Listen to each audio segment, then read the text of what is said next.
In a life filled with unnecessary thoughts, where we are bombarded with loud thoughts, Gautama Buddha's teachings, which never said that we need to stop thinking, teach us to take a transformative path to quiet this constant chatter of thoughts. As excesses of our busy lives have intensified, this overthinking falls hard on us and creates stress, anxiety, and an oppressive fear that we are being overtaken by our own thoughts. Yet, there is hope. Mindfulness and the wisdom taught by Buddha helps us discover 10 invaluable interlaced strategies to release our minds from the grip of too much ruminating. 1. The art of mindfulness. Picture mindfulness as a smooth, slow-flowing stream, calm, steady grace to its waters, rejecting lost branches, leaves, and all the silt build-up obstruction it can avoid. As we start to travel this stream, which becomes a metaphor for mindfulness itself, it is also a basic part of Buddhist meditation practices. Mindfulness is when you occupy mind and spirit by being deeply aware of your experience from moment to moment in the here and now, without having to label it good or bad, should or not should. Mindfulness practice encompasses breathing techniques, imagery, etc., to relax the body and mind and to help reduce stress. In this state of mindfulness, you are aware of what you're thinking and what you're feeling, but you do not label that as good or bad. Mindfulness is not about letting life pass you by, but about fully living in the moment, waking up to the being in the now, not dwelling on the past or daydreaming of the future. To drive your mind into a mindful state, imagine you're training your mind to concentrate like the stream does, without stopping, without thinking random scattered things. You can step out of the unstoppable churn of overthinking that makes stress and anxiety. When you learn to be grounded and to be in the present moment, you have the opportunity to experience life around you more fully. 2. Observe your thoughts. Mindful observation is taking a moment to watch your thoughts with a sense of detachment. Imagine your usual modes of thinking as a complex, entangled web you don't see. It is a web of every thought, each a strand. By looking at the strand, you can know the structure of it without getting tangled. Buddha's teachings are that we should observe our thoughts without judgment. It's staying away from calling thoughts and feelings as good or bad and reacting to them emotionally. Most, however, you just put them down. You see the clouds in the sky rise by and you watch them, but they don't become you. When you observe thoughts like this, it's like you're coming up over the top of a maze-like complexity of the mind. This allows you to see the paths that you've allowed your thought patterns to take. This was very empowering. It helps you to become familiar with, and a little more free from, your thoughts. It means that you can navigate through your mental processes more clearly, more easily, and the mental labyrinth you were in before frees you to move on as you were never able to before. The middle way is a Buddhist concept that speaks ideally about finding balance in all circumstances of life, especially relevant for anything that we all seem to struggle with, overthinking being a college of many, this philosophy. The balanced approach that Buddha taught as a means to enlightenment and inner peace is at its heart the middle way. This is the golden mean, escaping the extremes of self-indulgence and self-mortification. The middle way is in terms of our mental states, either our thoughts or our feelings, and let's dive into how the principle of oversimplification can be applied to the case of overthinking. Overthinking often means getting stuck in loops on a single thought or a bunch of them, endless loops, the loops so endless that the paralysis caused by analysis is almost physical. Some also try to counteract overthinking by trying to suppress their thought entirely in efforts to achieve a blank mind, which also can create stress and be unproductive. We learn from the middle way how to move between these extremes. This is the practice. Rather than clinging to a thought and making it the center of all attention, it is simply to notice it and leave it alone. Letting the thoughts run wild isn't what's meant by not thinking. It's seeing them fly without judgment, without being the key word. It says the same thing about fighting thoughts too, that while fighting them may seem like a good idea, as you do it, it only creates resistance, causing the thoughts to become further and more deeply entrenched. Instead, Buddhism urges us to gently release our investment in thoughts so that we might live in the state of mind of clarity and calm. It means we can walk this tightrope known as the middle way, walking between the poles of extreme and immoderate. True serenity is found in this equilibrium, yet as my mind wouldn't allow me to simply think and be present, I didn't want to force my mind into silence, and I didn't want to be swept away by the currents of overthinking either. We can live a more mindful, serene life by not allowing ourselves to have a peaceful coexistence with our thoughts. This may take the form of practical meditation practices, using the breath or bodily sensations to anchor the mind, to keep it here as opposed to being distracted into thought.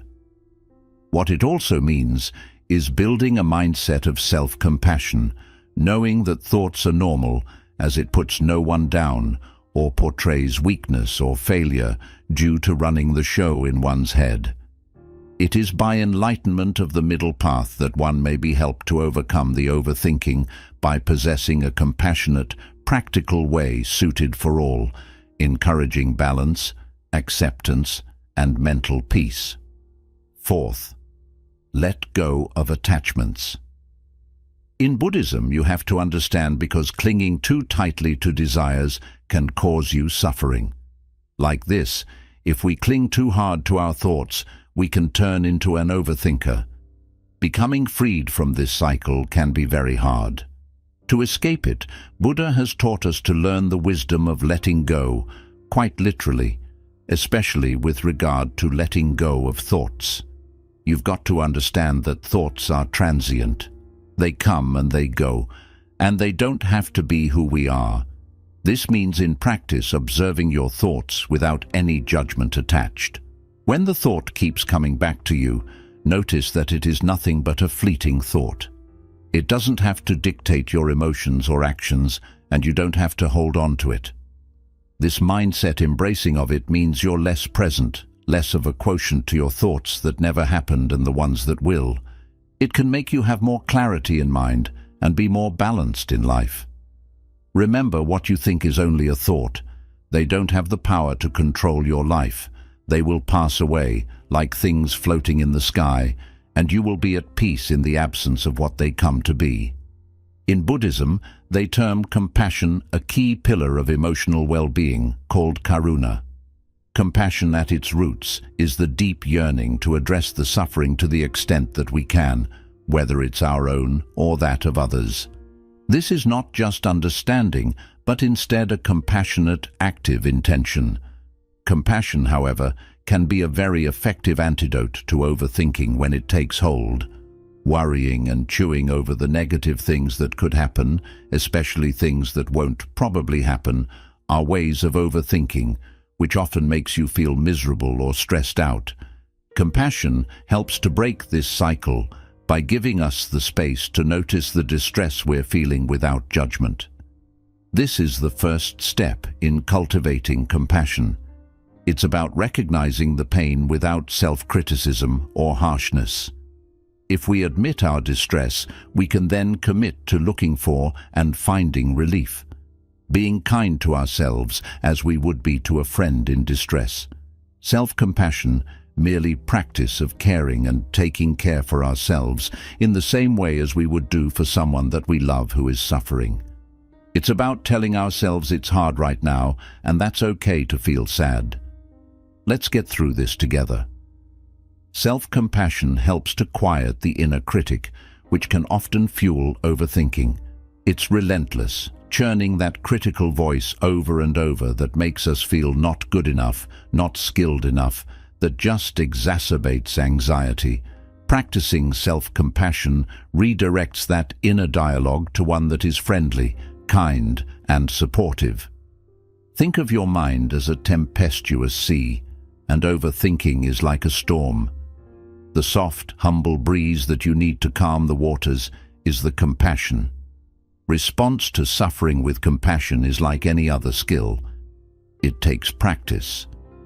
The more we practice it, the more natural it is, and the quieter our minds will get.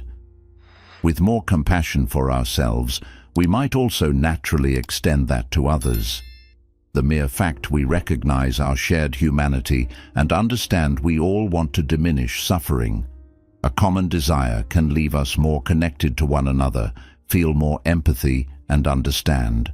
By growing kindness, we decrease our own overthinking as well as create a kinder world. It starts within. Knowing we'll be kind to ourselves and radiates outward, creating ever larger circles of care in our lives. Number 6. Practice patience. Buddhism holds patience as one of its most deeply held virtues. Patience is necessary for getting up and down in life. This is the soothing remedy to the self-inflicted wounds of impatience and restlessness that, rather than being soothed further, give birth to overthinking and mental turmoil. Practicing patience is to practice calm endurance in the face of what is happening now, the natural unfolding of events. That's like stepping back and seeing the complexities of life with the acceptance rather than the resistance. This is how to approach what's going on in our inner world in relation to the stream of our thoughts and emotions. Gently present ourselves to the flow of thought, the flow of emotion, and not press it to solve it or to immediately pick it apart and analyze it. A patient approach to this can calm the sense of urgency at times associated with overthinking. When we don't solve everything right away, we open up our mental process to unfold naturally. Increasingly, thoughts and feelings like silt in a disturbed river settle, and over time allow clarity and peace to be created without, as the Chinese would say, making a batch. By practicing patience, we slow our internal rhythm to match the natural pace of life. We learn to sit with overthinking, observing it with compassionate curiosity rather than frantic urgency. In doing this, we not only lower our habit of overthinking, but also create space for wisdom to grow from a calm and steady mind. 7. Simplify your life. When surrounded by chaos and complexity, the mind often finds endless paths to overthink. To fix this, you need to simplify your life, not just in terms of possessions, but also by rearranging your life so your mind can flow calmly and clearly. First, look at your environment, the places where you spend most of your time. Take a moment to think about each object in your space. Is it useful or does it bring you joy? If not, it could be adding to sensory overload and mental strain. Clearing your environment means creating a tidy, peaceful space with fewer outside distractions and less mental clutter. Reviewing how we spend our time is also an important part of simplifying life. What can you do differently in your routines, streamline, or even remove? Are you doing what truly matters or just following the flow? Learning to say no to non-essential things that take your time and energy is not selfish. It's about taking care of yourself. Stress and mental tiredness often come from overcommitting. Saying no when needed is a strong way to manage your mental load. When you limit what you commit to so that you only commit to what truly matters or feels fulfilling, you can focus better on what is really important. By simplifying your life this way, you create a space where overthinking cannot easily grow.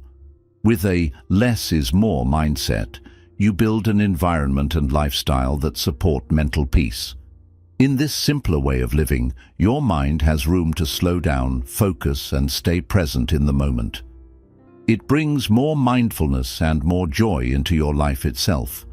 Buddhism places a strong focus on meditation as a powerful tool for overcoming overthinking. Meditation is like starting a long training course for the mind to stop chasing endless thoughts and focus on just one thing. This focus could be as simple as the rhythm of your breathing, a repeating meaningful mantra, or a mental image that feels peaceful and calming. When your thoughts try to take over during meditation, you gently learn to bring them back to your anchor when you notice them drifting toward analysis. It's like we intentionally become aware of retraining our thoughts away from the automatic cycle of overthinking. Regular meditation practice starts to build an inner environment of calm. Over time, this feeling of peace grows stronger, and it begins to show in your everyday life. This is not a quick fix. It's a slow and steady process of mental training. You improve your meditation skills and strengthen your ability to keep inner balance as life continues to change. It teaches you to observe your own thoughts without getting caught up in them and helps you develop a higher level of mental control and calmness. Right thought, or right thinking, as described in Buddhism, is one of the main parts of living a mindful and wholesome life. The basic idea is to stay aware of the thoughts you allow into your mind. According to Buddha's teachings, we should carefully choose thoughts that support the well-being of both ourselves and others. This practice shows up when you decide to focus on thoughts that are positive and helpful, not just for yourself, but also for the people around you. These thoughts might be about kindness, compassion, generosity, or gratitude. By doing this, we create a mental space where good thoughts can grow and guide us to act in positive ways.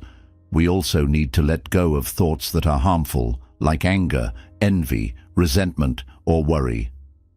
When we notice these thoughts and release them, we free up mental space that would otherwise be filled with overthinking or stress. It's about intentionally shaping our mental world in a way that helps it stay peaceful, kind, and healthy. The real strength lies in realizing the power of our thoughts and choosing the ones that lead to a better and more satisfying life, both for ourselves and those around us. This practice matches the heart of the Buddhist teachings on mindfulness and compassion and offers a beautifully simple and helpful path for anyone who wants to live a more harmonious life. 10. Embrace impermanence. A central idea in Buddhism is anicca, or impermanence. Everything is always changing. Life is in constant motion. It teaches us that nothing stays the same. Impermanence can actually be very freeing when we apply it to the problem of overthinking. It's about recognizing that overthinking, like everything else, is only temporary. Just as seasons change and pass, our mental states also come and go. Through understanding impermanence, we learn to live with a surprising sense of ease. Acceptance helps us let go of the strong need for control and certainty in a world that is always changing. Sometimes we might be caught in overthinking, but we can trust that it will pass. It reminds us that even our most painful thoughts and strongest emotions are not permanent, allowing us to be more gentle and compassionate with ourselves. Buddha's timeless teachings offer ways to free our minds from the trap of overthinking. These include practicing mindfulness by observing thoughts without judgment and following the middle way, avoiding extreme thinking patterns. What brings us more peace and mindfulness is letting go of attachments, growing compassion, being patient, simplifying our lives, practicing meditation, focusing on helpful thoughts, and embracing impermanence. With Buddha's wisdom, we are guided through the stormy seas of our thoughts and emotions toward the calm waters of mindfulness. Applying these teachings in our daily lives helps us break free from overthinking, stress, and anxiety, and brings us closer to inner peace. As we step into this beautiful transformation, not just for ourselves, but for the good of humanity, one thought at a time, we find relief and even more. Thank you for watching. If you found this video helpful, please like, share, and subscribe to our channel, and stay connected with us for more meaningful and helpful videos.